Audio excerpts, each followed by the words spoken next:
Well, this is a very challenging time, I think, for the housing sector. Things very much up in the air. We're still a fortnight away from the spending review. The Housing and Planning Bill only just started detailed scrutiny in Parliament. So a lot of unanswered questions. And I think, at this conference, we're gathering at a time when the housing sector is really trying to work out sort of tactically, philosophically, morally, ethically, how best to go forward and how best to make the case for social housing, particularly.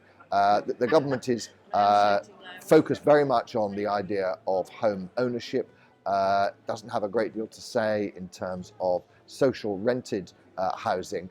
And so I think that what we're seeing is a conference at which people are beginning to think about how they can get their messages heard by ministers, by civil servants, and ensure that our national conversation doesn't forget that we have to somehow answer the question of where the poor are going to live. So this morning's session was a chance to try to look across the piece at government policy since the election and to assess kind of where we are, what's positive about what government's doing, what's less positive. And I think the conclusion is really, it's not the case that everything that government is trying to do in terms of housing and planning policy is negative.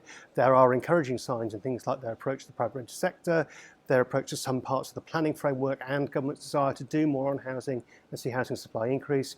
But there are also areas for significant concern. And overall, I think it's fair to say government's policy framework is currently unbalanced. It spends too much time thinking about home ownership, but has less to say about the quarter to a third of the population who will not be homeowners either now or at any time in the future. So the conclusion is we do need a more balanced policy framework, and that's one of the things that we discussed in questions and answers at the end of the session.